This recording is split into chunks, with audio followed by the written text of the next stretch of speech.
You're watching Global Trade This Week with Pete Mento and Doug Draper. Hello, everyone, and welcome to the hot off the presses, fresh off the griddle Global Trade This Week. I'm Pete Mento, and with me, as usual, is my intrepid co-host, Mr. Doug Draper. Doug, I usually wear the hats around here, but it's nice to see you wearing head coverings on today's episode. Yeah, thank you very much, Pete. And this is actually long underwear. Somebody in the car. I'm in California this week, and I threw this in because I was cold. And somebody was like, "Hey, that's a pretty cool shirt. Where'd you get it?" I'm like, "REI," and I'm like, "No, I think I bought it online, whatever." So you're getting the trimmed down version of Doug today. No, you look great, Doug. You look great. Thank you you. look like a guy who lives in Colorado, if I'm being super honest. Nice. Well, I look like a guy who lives in a dumpster. I'm speaking at the South Carolina Automotive Association, and I just had to get out of my suit. Just too much. Like I'm in TPM next week. I'm wearing suits the whole time. I need to get out of my suit every once in a while. You know how it is, bro. I'm going to see what's going on. I'm taking this thing off because the last time I was in there, the lights just drove me crazy. So there, I'm shutting this thing down. All right. Took off the hat. I don't know if you can notice, it just goes dark and light, and I'm done with that. So I'm going to add that to the list of things that probably Keenan cares about more than I do. But we got a show to do, brother. What's your first topic?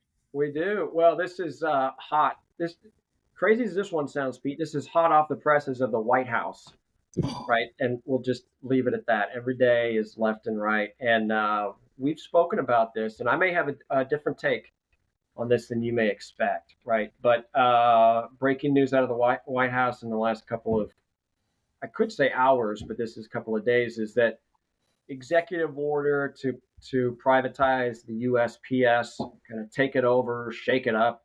And I think it really got some revised press because of Postmaster General DeJoy sudden resignation, right? So what does that mean? Is that a fortuitous sign of this, that, or the other?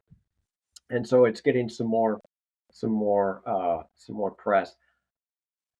I know I give the post office a hard time. I still think that it's completely underutilized. It needs to have a business presence in there to really shake the thing up. But at the same time, Pete, they got a postcard with the help of the International Postal System from my daughter in Greece to my door in Steamboat Springs, Colorado. It took 4.5 months, but it didn't get lost and it got delivered. So, there's a little bit of applause you have to give there. But anyway, the whole privatization debate, everybody says if you privatize, it's going to raise storage, it's going to harm rural communities, kind of where I live, and it's just going to, take away and highlight some of the inefficiencies, if you will, of the post office. So anyway, it's kind of back up in the arms. Is it going to risk mail order and parcel delivery?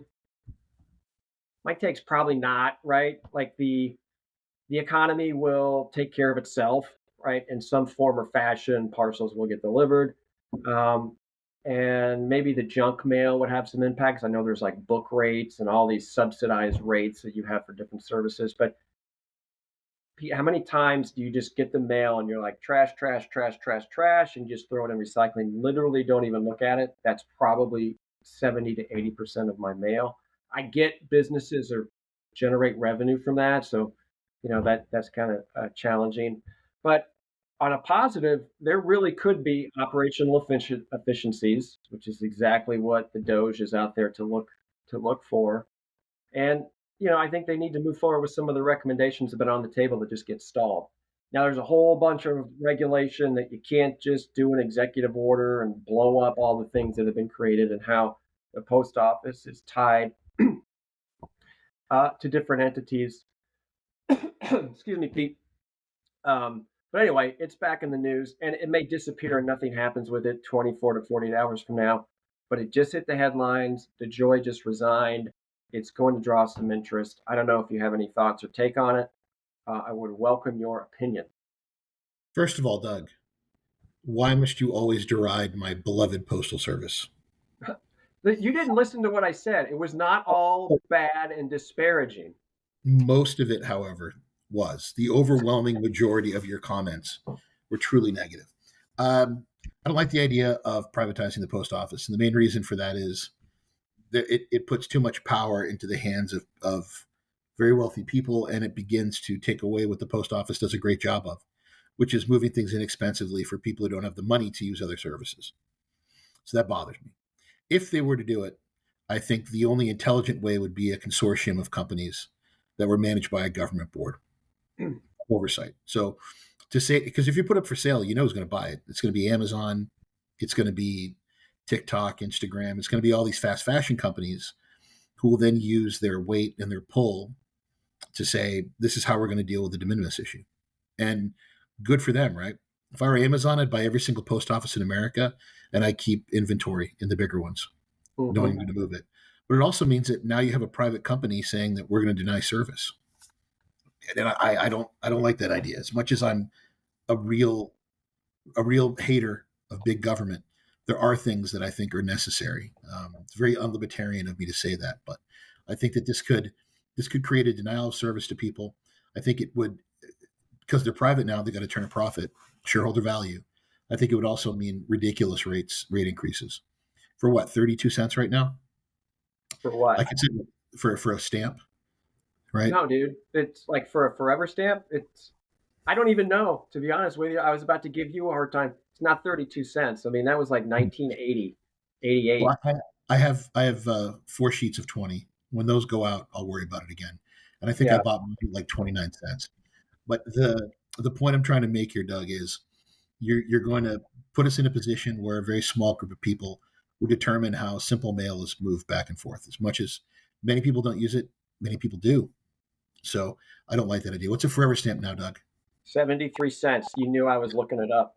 So I bought it the right time, is what I think I'm trying to do. Yeah. You did.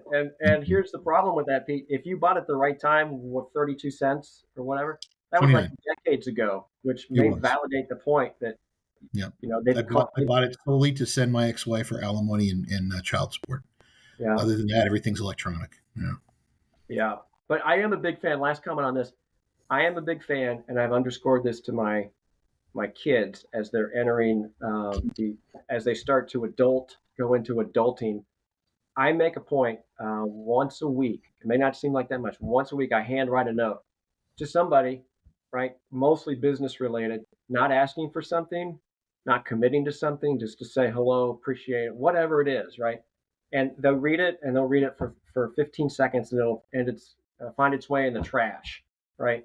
But you know what? Nobody else did that, and you need 73-cent stamp to make that happen. So, hey, I still use the snail mail in that capacity every week. You know, Doug, I see an opportunity here for profit on my end. If you'd like to buy some of my stamps that are 29 cents, we can work something out between us because I think I have way too much inventory. So that's something I Yeah, consider. We can take it offline. yeah, Yeah. that's good. All right. Well, All right. yeah, you rip it, man. Yeah, my topic is really fascinating. So, for about for the last two administrations, the U.S. has been considering coming up with some way to hit China and the use of Chinese ships in maritime trade. So the last administration talked about a per container fee arriving on container ships. This one's much more dastardly. Any ship made in China that calls on an American port, $1.5 million fee to call on a U.S. port. And I used ChatGPT to get me some quick math here.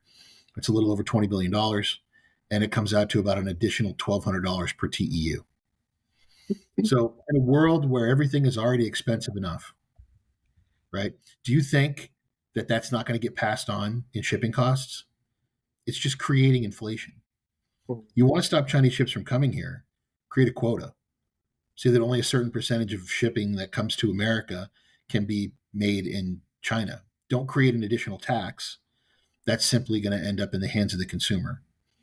That's ridiculous. I mean, there was a point last year when you could get a 40-footer, right, out of any Chinese base port to the West Coast for about that much money. And now you're talking about about hitting us with an additional tax like that. Yeah. It's going to get wrapped up in the final cost to consumer. It's a ridiculous notion. And $20 billion is a spit in the bucket of the kind of money we're going to need to reinvigorate the U.S. shipping economy, to get better ships built, faster ships built, more reliable ships built in this country. Just put a quota on the number of ships that can come here, get it over with. Mm-hmm. Yeah. When we were talking about this, yeah, what is it, $1.5 million per vessel? 1.5 million. Yep. Yeah. That's a big number that splashes on the headlines, right? When you break it down to what you said, that's $1,200 per TEU, so double that for a 40-foot equivalent, right? I mean, it's a lot of money, but if you amortize that to the number of units in a container, in some instances, if you're talking about, um, CPG type of products, it's not a lot in the big picture. And am I going to pay an extra 75 cents for something that's over 20, 30 bucks, 50 bucks? The answer is probably yes, right? So it will get passed on. My point is, it's probably enough to be noticeable. It's not enough to change buying habits. Question is, who's the beneficiary of that, right? I mean, it's not you or I. We're paying the extra money. It's just like gasoline. When you're like, God, it's freaking $4 a gallon, and up in Steamboat, it's like $3.90. Like, oh my God, this sucks. What am I supposed to do? And then all of a sudden, Taylor Swift song comes on, and I'm just keep pumping my gas, and I'm like, well, shit, I guess I paid an extra $7 for this tank of gas, but what are you going to do, right? And so I think that's maybe a horrible analogy to what you're talking about, but it's not going to change anybody. It's not going to change consumer buying habits. It's not going to change the flow of goods into the United States. And like you said, the quota may be the better play. I don't know if it's going to happen, right? I mean, at some point, you got Chicken Little here with so much craziness going on, right? What's the next squirrel moment that's going to come down from the White House? But that's a whole nother podcast. That Yeah, we don't talk about politics, Doug. we do not. So Yeah. anyway. My ending take based on what you said is let's assume that international transportation is about 8% of the cost of goods sold. Pretty good assumption, right? You're about to increase that and add profit to it because everyone's going to add profit along the way. Let's say that hits 12%. You've just eroded your profit margin, which means you're going to raise your profits. You're going to raise your profits to a commensurate amount. If everything in this country costs 8% more, that's inflation. That's imported. And think of all the domestic inputs that have it put in there as well. It's an inflationary measure to that as well. I think all Americans would like to see prices go down. And I don't think they understand that moves like this will have the exact opposite effect. Buy American where you can. For a guy who does imports for a living, buy American where you can. I'll leave it at that. Because it's getting political. We don't do that here. But it leads us to halftime, Doug. Go ahead and make your intro to halftime. Yeah. Well, of course, it's brought to us by Cap Logistics. Keenan's behind the scenes, pushing all the buttons and making it happen. He gives us a platform, and Cap gives us the platform every single week to come out and just regurgitate our old man, get off our yard thoughts related to global trade. So thank them for allowing us that platform. Yeah, kind of last minute stuff here, Pete. I'll just jump in with mine. Is that I don't know if you saw Lester Holt is stepping down from NBC Nightly News, which is, I was like, wait, what? I'll make a comment here in a second. But my point is Lester Holt, and then I think Nora O'Donnell, I think is the gal's name on CBS. She took off. I think you've had, what's that guy's name? Todd from Political guy from NBC. Chuck Todd. Yeah, Chuck Todd. Chris Wallace, Hoda from the Today Show. That's a little bit on the deep end. All of these, excuse me, big name folks on ad-supported media, which is, the big four, stations out there. Everybody's kind of dropping off. And so it's interesting to just David Muir, I think, is the guy that does ABC. He's still hanging on. But it's just interesting. Ad-supported media is changing dramatically. Which led me to believe, like, wow. But then I wanted to ask you, Pete, where do you get your daily news? Right? Are you sitting down at 5:30 or 6:30 at night and cranking on? I have not watched corporate news in A decade. Mm. Yeah. But I had to find this. I had to find this text message, Doug. It's from my daughter. Do it. It's like an emergency text message from my daughter. They're getting rid of Lester Holt. I wrote back, he's probably retiring.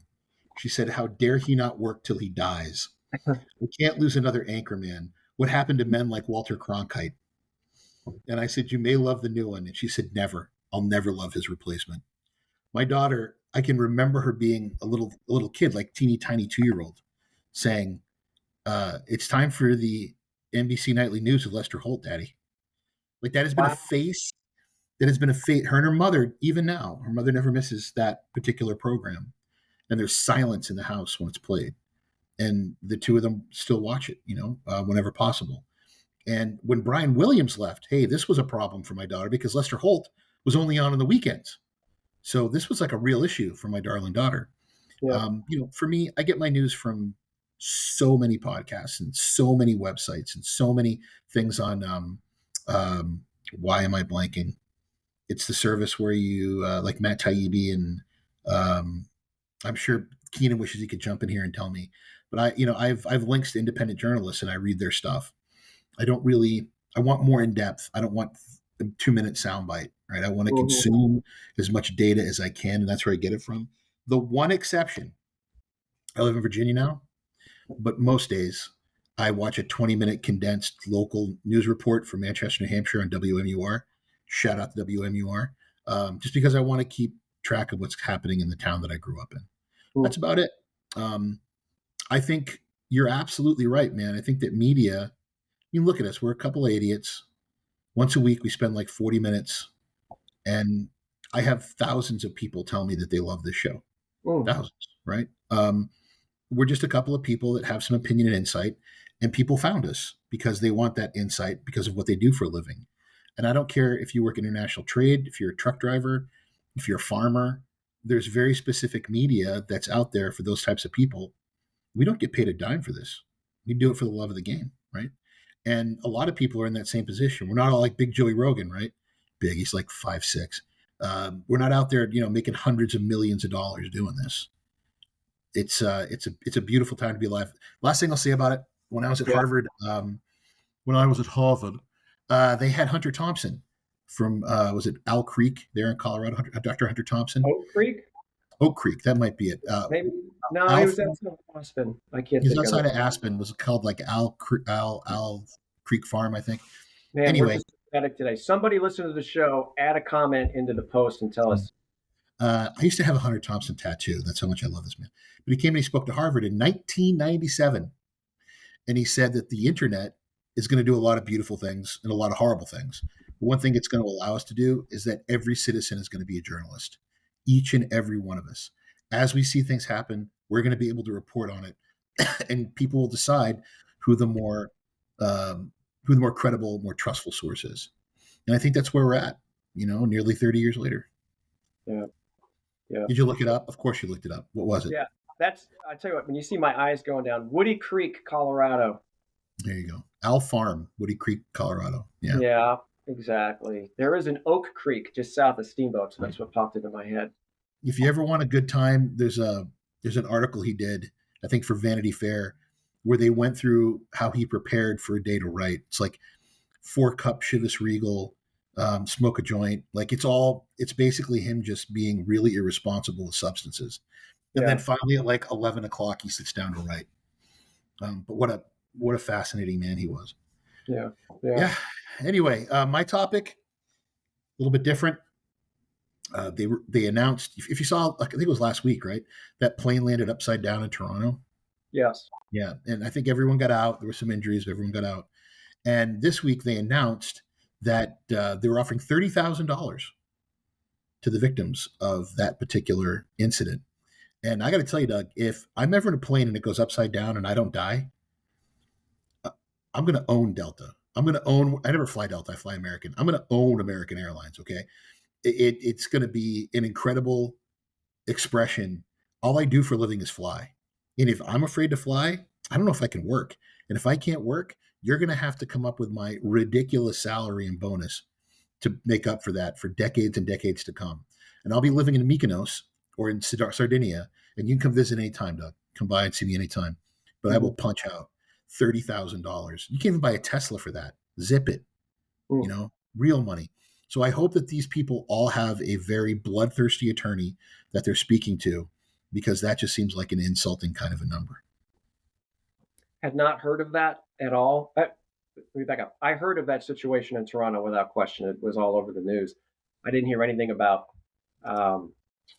compensation. And when you say injured, I mean, there were people that were jumping out. I think there was actually some guy from Colorado that had a video running when he was hopping out of the plane.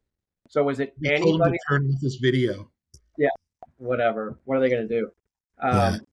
So was it anybody that was on the plane, or did you have to have some sort of injury that you were seen by? I think it was everybody on the plane. Yeah. Because there were some people that got pretty messed up, but they're all going to live. Yeah. That guy walking out of the plane, sir, you can't film here. Be like, why don't you come and stop me? How about that? None of your cops here have guns. Let's party. All right. Let's do this. Let's see how many Canadians it takes to take me down. Yeah, I'd film the whole damn thing. Yeah. I'd live stream on Twitter. I would be the worst. X, whatever the hell it is. Yeah. Huh. I guess I don't have a real good take on that one. Part of me says what you just said is part of the problem, right? And I'm not saying you are specifically the problem, but the first place where your head goes is, let me sue and get mine, right? And part of me is like, Jesus, I'm glad I'm alive. I was in a plane that freaking flipped over doing 100 miles an hour. Yep. But it was my lucky day, and you move on with your life. But I don't know. That's a great thing. I mean, part of me is people, if they want to press the button, they're going to get more than 30. And if one person gets more than 30, they're all going to get more than 30. Yeah. So we'll have to see. Doug, I've lost track of how many aircraft accidents we've had in the past month and a half. And I fly like every other day. I hate it. I've always hated it. And now every time I turn on the news, it's like something like there was a fire in the cabin of a plane yesterday. They got everybody off. Nobody was injured. And they show the smoke in the cabin. Everyone's like, okay, just remain calm. He'd be like, the hell I am. I'm popping the hatch on this. Like, I would have popped that thing open. I would have had everybody flying down the slide. Would have grabbed the drink cart on my way down. It would have been a scene. Of course it would. Of course it would have been with you on the plane. Doug, like you said, right? Maybe I'm part of the problem. Doug, I am always part of the problem. Okay. Yeah. Rage against the machine. Rage against the machine. I can't say it enough. Just rage against that machine. Yeah. Cool.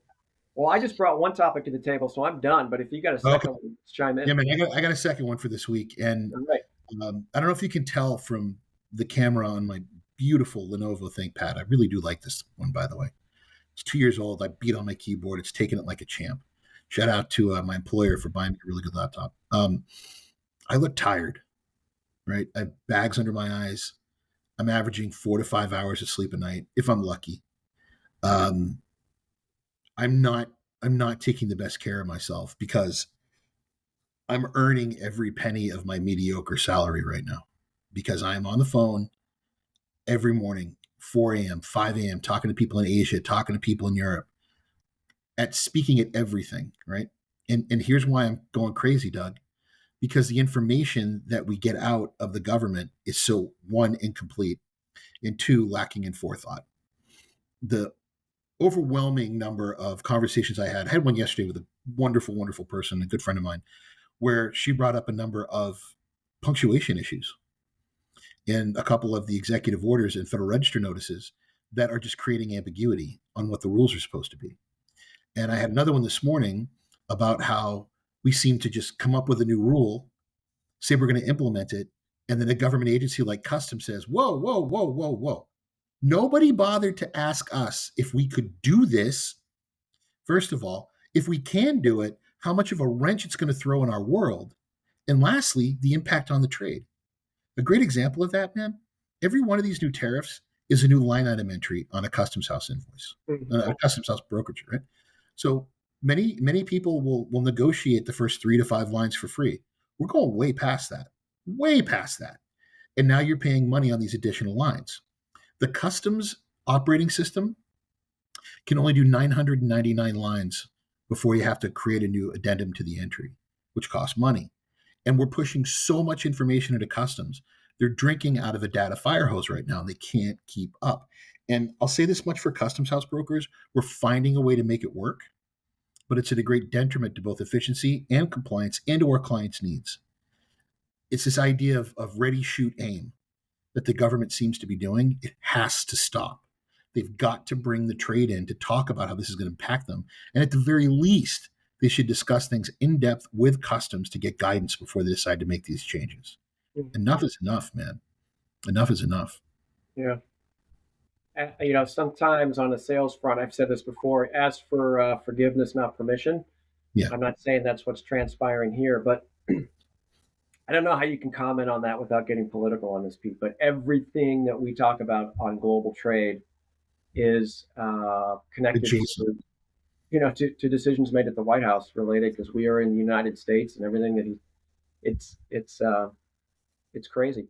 But you're right. I think in every instance, all the stories that we've talked about in the last 4 to 6 weeks is like, what's the implications? Forget the consumer, the agency that's supposed to manage and enforce, like you just said, unless you're in this industry, listen to this show, excuse me, people don't even think about that, right? They're like, oh, I guess we got to do more entries. Nobody understands that there's still a human behind there pushing buttons and making sure things are compliant. And I think that a lot of the changes that are being thrown out there are in the same vein. I'm going to explain it this way, Ben. Yeah, go for it. Our AA baseball affiliate back in Manchester is called the Fisher Cats. Have you ever seen or heard of Fisher Cat? Nope. They are nasty, nasty creatures. So they're carnivorous. They're about the size of a small cat. They're vicious, and they'll eat anything in their path that they can get a hold of. And we have a lot of them in New Hampshire. And when you hear them with their mating call at night, it sounds like a cat fighting. It's terrifying when you hear it. When the French Canadians came to New Hampshire, there were way too many porcupines. So they said, we'll import weasels, because weasels will handle the porcupines. Well, then there were too many weasels. So they brought more foxes. The foxes took care of the weasels. Then there were too many foxes. So then they brought in the Fisher Cats. And the Fisher Cats ate anything with a heartbeat. They were killing livestock. They were going all over the place. And they have it's something ridiculous, like 12. They have 12 pups a litter, and they have like 3 litters a year. They're miserable creatures. So then they brought in the wildcats. They brought in mountain wildcats, they're not big, like bobcats, to deal with the fishers. And that's how I feel like this is going, right? The best of intentions is forcing us to escalate our response rather than taking a look at what we're going to have to escalate with when we first create our intentions. So I don't want any more Fisher Cats coming out of the Reagan building in DC for a little while, because Big Daddy's getting tired. He's getting real tired. Yeah. Well, I think that's a great way to end it. Meaning this show, because the topic will not end. And I guarantee next week there'll be something that you and I have no idea what's going to transpire in the next 7 days, but something will happen. What's that? What fresh hell? What fresh hell will rear its ugly head, my brother? What fresh hell? Well, my advice to you, Pete, is buy an extra large pack of emergency. Throw that in your water. Drink a lot of water. Try to get some sleep. I'm glad that you're not out raging with your customers on a regular basis anymore. But global trade never stops, which means you and I are never going to stop being on the show. And we appreciate Cap Logistics for giving us like I said, the platform for making it happen. So I think I got nothing else to say on this week, Pete. Any final comments? No, I'm all done, everyone. Stay safe out there. Try to keep your head about you. No knee-jerk reactions. Wait till the dust settles. We're all going to be okay. I love it. And as you say, if it's happening in global trade, it will be discussed on this show, Global Trade This Week. Thanks, Pete, buddy. Take care. Peace.